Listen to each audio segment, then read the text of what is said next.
কাঁথি পুরসভার বিজেপির ব্যাপক বিক্ষোভ। উন্নয়ন বৈঠকে পৌরসভার প্রাক্তন চেয়ারম্যান তথা কাঁথির সাংসদ সৌমেন্দু অধিকারী।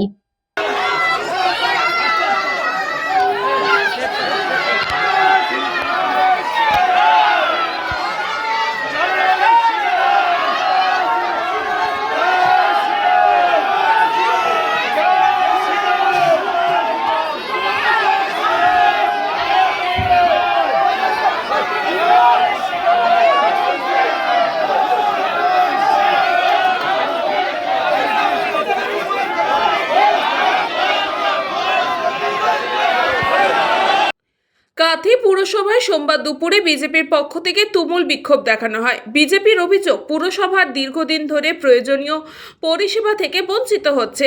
ছাপ্পা মেরে জেতা কাউন্সিলররা লুটের রাত চালাচ্ছেন। এই অভিযোগ তুলে পুর বোর্ডের বিরুদ্ধে সরব হন বিজেপি নেতাকর্মীরা। সৌমেন্দু অধিকারী, কাউন্সিলর তাপস দলুই ও সুশীল দাসের নেতৃত্বে পুর আধিকারিকদের নিয়ে একটি উন্নয়নমূলক বৈঠকের আয়োজন করা হয়, যেখানে পুর এলাকায় নাগরিকদের কিভাবে উন্নয়ন পরিষেবা দেওয়া যাবে তা নিয়ে আলোচনা করা হয়। বিজেপির দাবি, মুখ্যমন্ত্রী শুভেন্দু অধিকারী ইতিমধ্যে পুরো এলাকার উন্নয়নের জন্য মুখ্যমন্ত্রী তহবিল থেকে অর্থ বরাদ্দের আশ্বাস দিয়েছেন, যাতে সাধারণ মানুষ সুষ্ঠু পরিষেবা পান। বিক্ষোভে অংশ নিয়ে বিজেপি কাউন্সিলর ও কর্মীরা স্লোগান তোলেন, পুরসভা চালাতে না পারলে গদি ছাড়ুন। সাংসদের তো দায়িত্বের মধ্যে পৌরসভাটাও পড়ে। আমি তো পৌরসভার বাসিন্দা, অধিবাসী।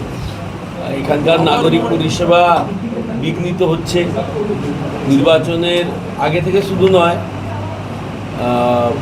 পৌরসভা 22 সালে শপথ নেওয়ার পর থেকেই নানাভাবে এখানকার পৌর পরিষেবা বিগত দিনের থেকে বারেবারেই এখানে বিঘ্নিত হয়েছে। নানা ধরনের সমস্যা তৈরি হয়েছে। নির্বাচনে পরবর্তীতে একটা অন্যরকম পরিস্থিতি এখানে তৈরি হয়েছে। পৌরপ্রধান দীর্ঘদিন ধরে পৌরসভা আসছেন না, এবং কাউন্সিলররা যারা ভারতীয় জনতা পার্টির প্রতীকে নির্বাচিত 3 কাউন্সিলর আর আমাদের প্রাক্তন পৌরপ্রধান, দীর্ঘকালের কাউন্সিলর, 36 বছরের বেশি সময় ধরে তিনি পরিষেবা দিচ্ছেন। সুবলবাবু, আমরা এই নিয়ে 4 অরূপবাবু কাউন্সিলর আছেন, আর সুশীলদা আছেন এবং আমাদের তাপসদা আছেন। তারা বাদে তো আর কেউ আসছে না পৌরসভায়, এবং স্বাভাবিকভাবেই পরিষেবা প্রচণ্ডভাবে বিঘ্নিত। নাগরিক পরিষেবা দেওয়ার জন্যই পৌরসভা যদি তার পরিষেবা প্রকৃত অর্থে না দিতে পারে, সঠিকভাবে মানুষের কাছে না পৌঁছতে পারে, এই কথাগুলো আমাদের কানেও যাওয়ার পরে আমি আজকে একটু এসেছিলাম। আমি এক্সিকিউটিভ অফিসার এবং ফিনান্স অফিসার এবং আমাদের engineering section assistant engineer relief এরা সহ আমাদের কাউন্সিলর যারা উপস্থিত আছেন 4 জনই ছিলেন। সুবলবাবু সহ আমাদের অরূপবাবু আসেননি, আজকে কলকাতায় মিটিং আছে, তাপস দলাই আছেন, সুশীল দাস আছেন। আমরা একটু আলোচনা করে যাতে পৌর পরিষেবা বিঘ্নিত না হয় এবং সেটাকে আরও উন্নত কী করে করা যায় সেই বিষয়ে আমরা একটু আলোচনা করি। ওর কাছে কোনো খবর নেই ব্যাপারে, কারণ কে পদত্যাগ করবে না করবে সেটা তার ব্যক্তিগত ব্যাপার। পদত্যাগ করার জন্য কারোর উপর কোনো নির্দেশও দেওয়া হয়নি, কাউকে জোরও করা হয়নি।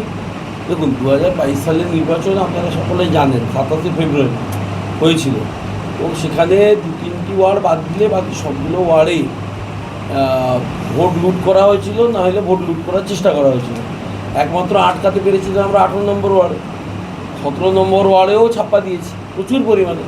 ছাপ্পা দেওয়ার পরে তাপসদা বোধ হয় 189 আর অরূপবাবু বোধ হয় 192 ভোটে জিতেছিলেন, আর সুশীলদা একমাত্র আটকাতে পেরেছিলেন তার গ্রামের মধ্যে 18 নম্বর ওয়ার্ডে। বাকি তো 2-3টে ওয়ার্ড ছেড়ে দিলে তো সব জায়গায় ভোট লুট করে কাউন্সিলর। সেই আতঙ্ক তো তাদের মনের মধ্যে আছে। তারা কি করবেন সেটা তো ব্যক্তিগতভাবে একান্তই তাদের ব্যাপার। আমরা কাউকে পদত্যাগপত্র দিতে বলিনি। পৌর পরিষেবা বিঘ্নিত হোক এটা আমাদের লক্ষ্য নয়। সাধারণ নাগরিক তারা পরিষেবা থেকে যেন কোনোভাবেই বঞ্চিত না হন, এটা দেখার দায়িত্ব আমাদের সকলের, এবং আমরা সেদিকে সদা সতর্ক দৃষ্টি রাখবো। এটা প্রশাসনিকভাবে দেখুন, এখন মাথার উপর আমাদের এসডিও সাহেব আছেন, মহকুমা শাসক তিনি আছেন। আইনত তাকে এই ব্যাপারে হস্তক্ষেপ করতে হবে। আমি তাকে অনুরোধ করব হস্তক্ষেপ করার জন্য, যাতে পৌরসভার অচলাবস্থা দ্রুত এখানে কাটে এবং পৌরসভা আবার যাতে নাগরিক পরিষেবা যা বাধাপ্রাপ্ত হচ্ছে সেগুলো যাতে বাধাপ্রাপ্ত না হয়। কাঁথি পৌরসভায় যিনি চেয়ারম্যান ছিলেন, কাঁথি পৌরসভাকে যিনি সাজিয়েছিলেন, তিনি আমাদের কাছেই সাংসদ, আর আমাদের প্রাক্তন পৌরপিতা ছিলেন, তিনি আজকের সিএম আমাদের দাদা। তার উদ্দেশ্য ছিল কাঁথি পৌরসভাকে ঢেলে সাজানো, তিনি করতে পারেননি। এই পৌরসভায় 21-এর নির্বাচনে তৃণমূলীরা যেভাবে ছাপ্পা দিয়ে জয়লাভ করেছে তারা চালাতে পারেনি। তার আগে প্রশাসক বসছিল 2 বছর, 4 বছরের মধ্যে তারা ছেড়ে পালিয়ে গেছে। তাদের সরকারের তরফ থেকে প্রিন্সিপাল সেক্রেটারি শোকজ করেছিল বড় কাউন্সিলরকে যে এই পৌরসভা অযোগ্য অপদার্থ পৌরসভা, মানুষের উপর কর চাপাচ্ছে, ইলেকট্রিক নেই, বাল্ব নেই, হোল্ডার নেই, হ্যালোজেন নেই, জলের পরিষেবা নেই। তাদের প্রিন্সিপাল সেক্রেটারি পড়েছিল। তাই আজকে আমাদের দাদা এই পৌরসভা ছিলেন, শিশির বাবু এই পৌরসভার চেয়ারম্যান ছিলেন। আমরা চাইছি, দাদারাও চাইছে, সিএম চাইছে যে কাঁথি পৌরসভা থেকে উন্নয়ন শুরু হবে। তাই আজকে আমাদের এফও, ইউএফও এবং বিভিন্ন যে আধিকারিকরা আছেন তাদেরকে নিয়ে বৈঠক করা হবে। এই পৌরসভাকে সাজাতে গেলে কত টাকা খরচা হবে, সেই টাকা আমাদের মুখ্যমন্ত্রী তহবিল থেকে এই পৌরসভার কাজ শুরু হবে। আমরা চাইছি 7 দিনের মধ্যে এই পৌরসভাকে মানুষ চিনতে পারবে না যে এই চোরেরা কিভাবে করেছিল, বর্তমান সিএম কি করছে, পৌরসভা কি চাইছিল উদ্দেশ্য। আমরা চাইছি আগামী দিন এই চোরমুক্ত পৌরসভাকে আমরা ছুড়ে নেই, কেউ অবস্থা কিছু নেই। পৌরসভায় ট্যাক্স বাড়িয়েছে, কর বাড়িয়েছে, যা বাড়িয়েছে, হপ্তা তুলেছে। কিছু কাউন্সিলররা ক্যাটভাল করতে টাকা দাও, বাড়ি করতে টাকা দাও, এই জিনিস পৌরবাসী চাইছিল না। পৌরসভা ক্যালভার করতে গেলে 2 লাখ টাকা দাও, বাড়ি করতে গেলে 1 লাখ টাকা দাও। তাদের প্ল্যান থাকা সত্ত্বেও আমরা চাইছি জনগণ উন্নয়ন পরিষেবা পাক। এই পৌরসভা দেখুন, কাঁথি পৌরসভা কী অবস্থা দেখুন, খুলে খুলে চলে যাচ্ছে। আমরা যা পরিষেবা ভোটের আগে বলেছিলাম, ভোট চলে গেছে, আজকে দাঁড়িয়েও বলছি আমাদের মুখ্যমন্ত্রী শুভেন্দু অধিকারী যা বলেছে, যা প্রস্তুতি দিয়েছে আমরা করে দেখাবো, বিন্দু মাত্র অবহেলা হবে না। এখানে দল দেখো না, আমরা পৌরসভা সবার, আর ওরা আমরা বিজেপি করে বলে আমাদের 3 জন কাউন্সিলরকে সব কিছু থেকে বঞ্চিত করেছে। আজকে কি হচ্ছে, আমরা বড় মিটিংয়ে বলতাম যে এই পৌরসভা একদিন বিজেপি প্রতিনিধিত্ব পারবেন তো তখন লড়াই করতে।